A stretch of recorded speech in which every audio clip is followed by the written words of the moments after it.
20,000 decaying bodies line the road to Targovist. The stench of rotting human meat hangs thick in the heavy summer air, choking the advancing Ottoman forces. Mehmed the Conqueror, the man who breached the impenetrable walls of Constantinople, halts his march. Before him stretches a forest of timber and flesh, 2 miles long and 1 mile wide. Men, women, and infants impaled on greased wooden stakes. The mechanics of the execution are deliberate, calculated to maximize agony. The executioners drive the blunted, oiled wood through the victim's orifices, maneuvering the tip along the spinal column to avoid piercing vital organs. The victims live for days. Gravity pulls their body weight downward, forcing the stake deeper into their internal cavities until the wood finally breaches the chest or throat. The corpses display expressions of absolute, unadulterated torment. The Ottoman soldiers, hardened veterans of countless sieges, vomit upon the blood-soaked earth. They refuse to take another step forward. Mehmed himself stares at the rotting infants pinned to their mothers' chests. He declares that he cannot conquer a man who commits such acts. He orders his massive army to retreat. This is not a random act of butchery. This is a highly calculated, meticulously engineered display of psychological dominance. The ruler of Wallachia commands a meager force of 30,000 conscripts against Mehmed's imperial army of 100,000 professional soldiers. Direct military confrontation means absolute annihilation. The only viable strategy is the weaponization of terror. He turns his own territory into an uninhabitable slaughterhouse, poisoning the wells, burning the crops, and leaving thousands of his own prisoners on display. He forces the greatest empire in the world to stare directly into the abyss of unrestrained human cruelty. This ruler understands the fundamental truth of warfare: armies march on morale, and morale breaks when confronted with atrocities that defy human comprehension. He builds an impenetrable defensive line not of stone and mortar, but of rotting corpses and raw terror. He dictates the terms of engagement through pure, industrialized horror, ensuring the invading force abandons the campaign without a single decisive pitched battle. The forest of the impaled remains standing for months, a rotting monument to absolute ruthlessness, establishing a perimeter of fear that no neighboring empire dares to cross. The message is undeniable. Wallachia cannot be conquered, because the man ruling it has entirely abandoned his own humanity. To enter his domain is to surrender all hope of survival, sanity, and salvation. A terrified boy watches executioners flay human beings alive in the courtyard of Tokat Fortress. The screams echo against the stone walls of the Ottoman prison, searing themselves into the psyche of a prince held hostage.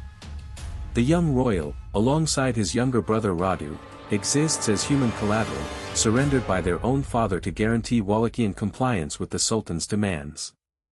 Every breath they take depends entirely on their father's political obedience.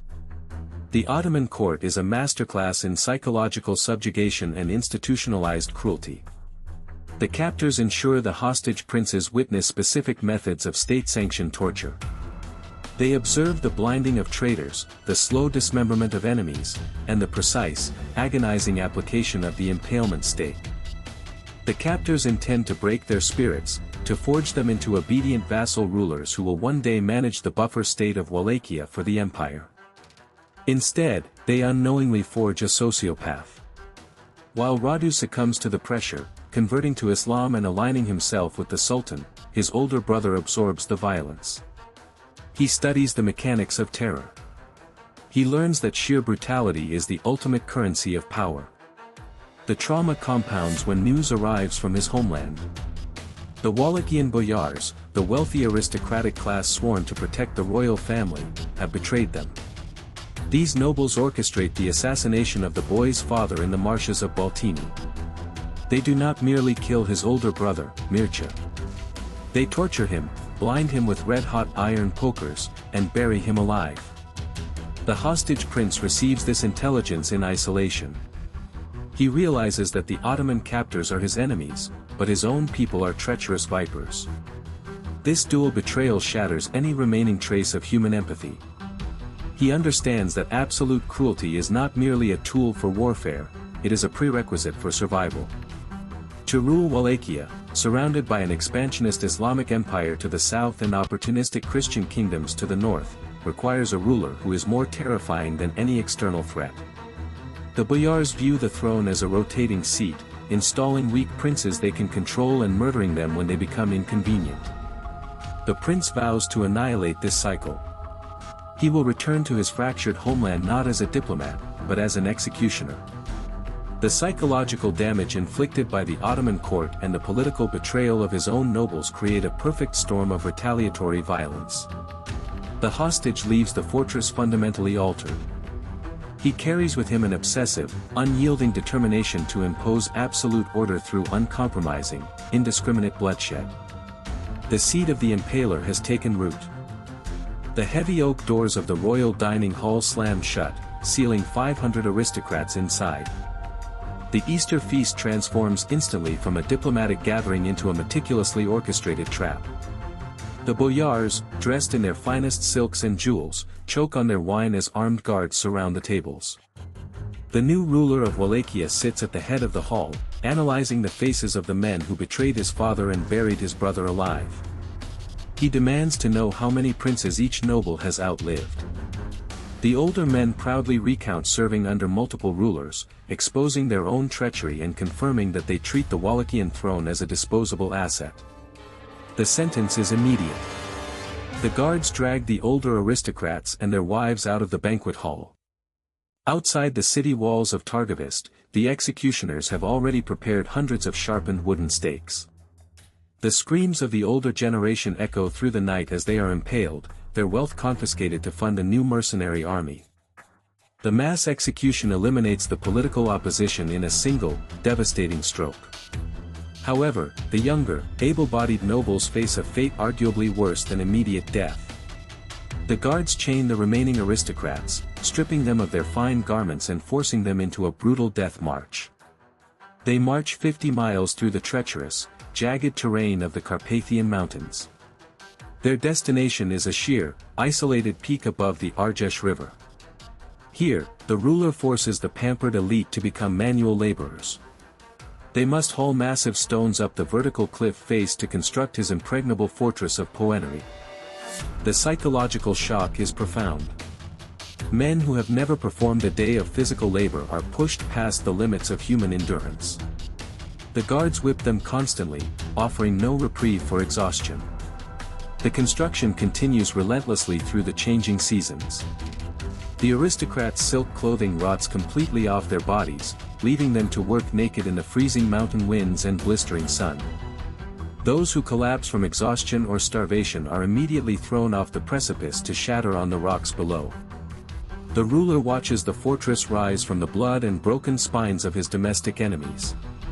This specific incident establishes the terrifying blueprint of his reign.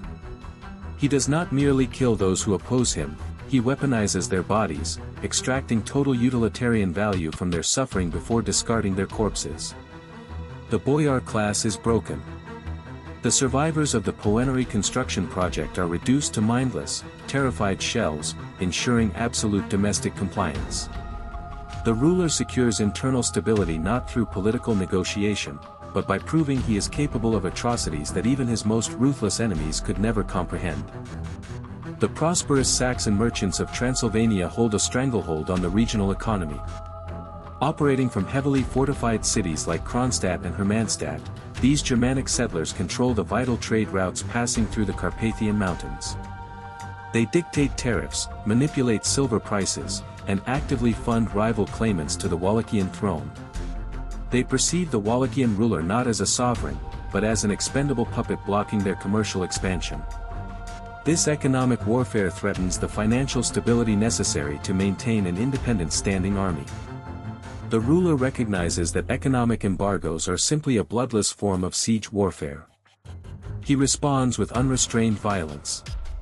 He marches his mercenary forces across the mountains, deliberately bypassing the heavily fortified citadels.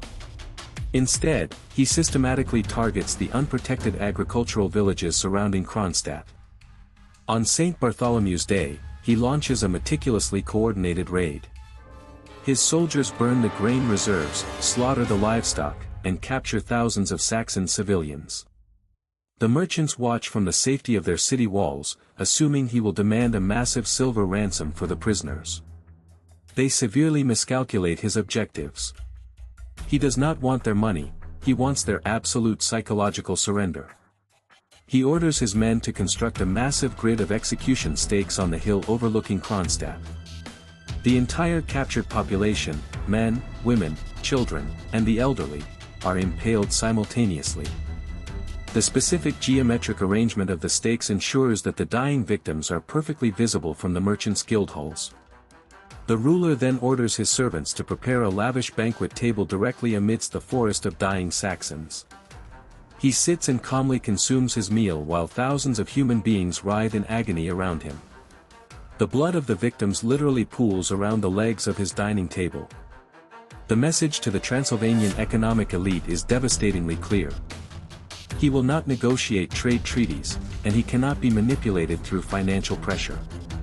If they attempt to control his economy, he will annihilate their workforce and transform their commercial hubs into open-air charnel houses. The merchants immediately cease funding rival claimants. They pay the exact tariffs he demands. The massacre secures Wallachia's economic independence through an unprecedented application of terror, proving that a sovereign willing to discard all moral boundaries holds the ultimate negotiating advantage over men who prioritize profit and civilized diplomacy. The full military might of the Ottoman Empire crosses the Danube River. 100,000 elite soldiers, accompanied by heavy artillery and the legendary Janissary Corps, march northward to crush Wallachian defiance. The Wallachian force of 30,000 men stands zero chance in an open field engagement. Retreat and surrender are the only conventional options. Instead, the ruler implements a strategy of total asymmetric warfare. He poisons every water source along the invasion route. He burns every field of crops, ensuring the massive Ottoman army marches into a barren, starving wasteland. The invading force suffers massive casualties from dysentery and starvation before a single sword is drawn. However, the sheer size of the Ottoman army allows them to continue their slow, inevitable advance toward the capital of Targovist. On the night of June 17, 1462, the Wallachian ruler executes a maneuver that defies all established military doctrine. He does not defend the walls of his city. He personally leads an elite strike force of heavily armed cavalry directly into the massive Ottoman encampment under the cover of absolute darkness. He and his men wear disguises, utilizing the fluent Turkish he learned during his traumatic captivity in Tokat. They navigate past the outer sentries seamlessly, penetrating the very heart of the enemy camp. Their target is not the destruction of the army, which is mathematically impossible, but the targeted assassination of Mehmed the Conqueror inside his own command tent. The infiltration explodes into chaos when they reach the central command perimeter. The Wallachians unleash a localized slaughter, cutting down the Sultan's personal guard.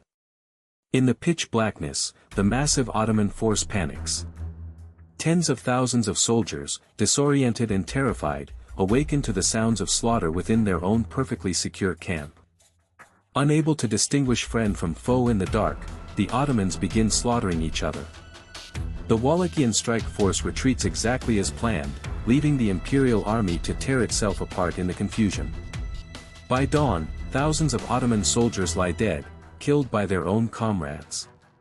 The Sultan survives, but the psychological damage is catastrophic. The invincible Ottoman army realizes they are not fighting a conventional war of territory, they are being hunted in the dark by a phantom force. This night attack completely shatters the morale of the most powerful military machine on Earth, proving that extreme, targeted aggression can neutralize overwhelming numerical superiority. A delegation of highly ranked Ottoman envoys arrives at the royal court in Targovist. They represent the absolute authority of the Sultan, demanding the immediate payment of 10,000 gold ducats and a tribute of 500 Wallachian boys for the Janissary Corps. The envoys carry themselves with the arrogant confidence of men who speak for an unstoppable empire. Upon entering the throne room, they bow to the Wallachian ruler but refuse to remove their turbans. They cite their strict religious and imperial customs, stating they uncover their heads for no mortal man, not even their own sultan. The ruler sits perfectly still, observing their diplomatic insolence. He understands that this is not merely a breach of etiquette, it is a calculated assertion of dominance. Submitting to this disrespect would signal weakness to his own boyars and confirm his status as a subservient vassal. He responds with a terrifying display of malicious compliance. He tells the envoys that he deeply respects their devotion to their customs and wishes to help them honor their traditions permanently. He orders his heavily armed guards to seize the ambassadors. Before the delegation can protest his violation of diplomatic immunity, the executioners arrive with hammers and small iron nails. The ruler oversees the process as the guards physically nail the turbans directly into the skulls of the screaming envoys. The nails pierce the scalp and embed themselves into the bone, ensuring the headwear can never be removed again. The bleeding, traumatized survivors are then thrown out of the fortress and sent back to Constantinople. This atrocity explicitly breaks every known law of medieval diplomacy. Ambassadors are universally considered untouchable, their safety guaranteed regardless of the hostilities between their nations. The Wallachian ruler weaponizes this exact taboo. By butchering the sacred emissaries of the most powerful empire in the existing world, he sends an uncompromising message regarding his sovereignty. He demonstrates that he is not bound by the rules of civilization, religion, or international diplomacy. He manipulates the Ottomans' own sense of superiority, transforming their arrogant cultural display into a permanently disfiguring punishment. The psychological impact on the Sultan's court is profound. The mutilation of the envoys proves that threats of imperial retaliation are useless against a leader who actively invites total war. He neutralizes diplomatic intimidation by responding with a level of psychopathic violence that renders all further negotiations utterly impossible. The broader geopolitical landscape of Eastern Europe operates on a system of ruthless pragmatism. The neighboring Christian monarchs, particularly Matthias Corvinus of Hungary and Stephen the Great of Moldavia, privately condemned the Wallachian ruler's atrocities while publicly funding his military campaigns. They recognized the immense strategic value of his psychopathy. Wallachia serves as the bleeding edge of the Christian frontier, a geographical meat grinder that absorbs the initial shock of Ottoman invasions. Corvinus and Stephen utilized the Wallachian ruler as a rabid attack dog, intentionally unleashing him to terrorize the Sultan's forces while they remained safely behind their own fortified borders. They supply him with mercenary detachments, advanced weaponry, and vital intelligence, actively enabling his most horrific campaigns of slaughter. These powerful kings understand exactly what kind of monster they are arming. They receive detailed reports from terrified merchants detailing the mass impalements and the boiling of human prisoners. Yet, they prioritize the tactical advantage of a buffer state completely consumed by total war. The Wallachian ruler embraces this arrangement. He accepts their money and weapons, leveraging their fear of the Ottoman Empire to secure his own power base. He demands massive financial subsidies, threatening to allow the Sultan's armies free passage into Hungary and Moldavia if his demands are not met immediately. The enablers find themselves trapped in a terrifying extortion racket, forced to continuously fund a mass murderer to prevent their own kingdoms from being overrun. However, this alliance of convenience is inherently unstable. The Christian monarchs calculate the exact moment when the Wallachian ruler transitions from a useful weapon into a geopolitical liability. As his atrocities escalate and the Ottoman retaliatory strikes become increasingly devastating, Corvinus realizes the attack dog has slipped its leash.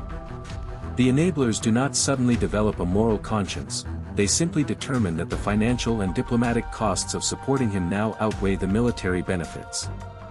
They begin secretly communicating with the boyars he failed to execute, funding internal rebellions and spreading propaganda to undermine his authority. The very men who provided the steel for his execution stakes now plot his assassination. They demonstrate the ultimate hypocrisy of medieval geopolitics, creating a monster to fight their wars, profiting from his reign of terror, and then orchestrating his downfall the moment his absolute cruelty ceases to serve their specific strategic interests. A solid gold chalice rests unguarded on the edge of the central fountain in the heavily populated square of Targovist. Anyone who wishes to drink from the fountain may use the cup, but under no circumstances can it be removed from the square. Thousands of desperate, impoverished peasants walk past this immense fortune every single day. The gold is worth enough to feed a family for generations. Yet, the cup remains completely untouched for years. This is not a testament to the honesty of the Wallachian people, it is a monument to their absolute, paralyzing terror. The ruler has engineered a society where the fear of his retribution infinitely outweighs the biological instinct for survival or the desire for wealth. The punishment for theft is never simple execution. It involves days of systematic flaying, boiling, and the eventual impalement of the thief and their entire extended family. As external pressures mount and the boyars continue their covert plotting, the ruler's methodology turns inward. His psychological state deteriorates into extreme paranoia. He no longer trusts anyone within his own borders. He begins viewing the marginalized populations of his own kingdom not as subjects, but as potential vectors of disease and dissent. He specifically targets the elderly, the sick, and the impoverished wandering the countryside. He extends a royal invitation to thousands of beggars and vagrants, summoning them to a massive banquet inside a specially constructed wooden dining hall in the capital. He provides them with an enormous feast, allowing them to gorge themselves on roasted meats and heavy wines. Once the feast concludes and the guests are thoroughly intoxicated, the ruler orders his guards to barricade the exterior doors. He addresses the trapped crowd from the outside, declaring that he intends to rid them of their earthly suffering and rid his kingdom of the burden of poverty. His soldiers hurl torches onto the heavily oiled wooden roof. The entire hall erupts into an inferno. The screams of hundreds of burning peasants echo through the capital. He watches the structure collapse, successfully exterminating a segment of his own population simply because he views them as economically useless. The golden cup remains at the fountain, shining brightly against the backdrop of a burning city. He achieves absolute law and order, but he purchases it by transforming his entire realm into an open-air prison camp where the warden is entirely unhinged. The machinery of political betrayal finally engages. Matthias Corvinus, the Hungarian king who heavily subsidized the Wallachian campaigns, intercepts forged letters specifically designed to incriminate his attack dog. The letters suggest the Wallachian ruler is secretly negotiating a peace treaty with the Ottoman Sultan to attack Hungary. Corvinus knows the documents are likely fabricated by the surviving Wallachian boyars, but they provide the perfect legal justification to neutralize his increasingly unstable ally. As the Wallachian ruler retreats toward the Hungarian border seeking reinforcements against a massive Ottoman counterattack, Corvinus orders his immediate arrest. The feared executioner is captured without a battle, shackled in heavy iron chains, and transported to the impenetrable fortress of Visegrad. His imprisonment lasts for over 12 years. The sudden transition from absolute dictator to powerless captive fractures his already damaged psyche.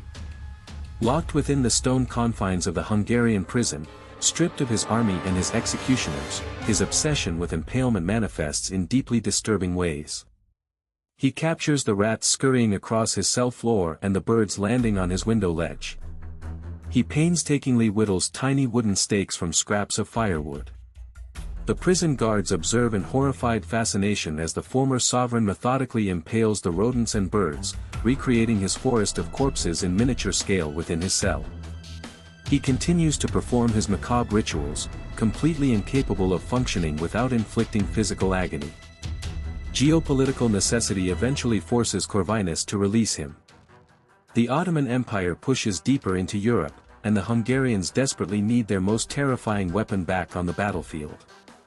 In 1476, the older, severely traumatized ruler reclaims the Wallachian throne. However, his final reign lasts mere months. His enemies have multiplied, and his aura of invincibility is gone.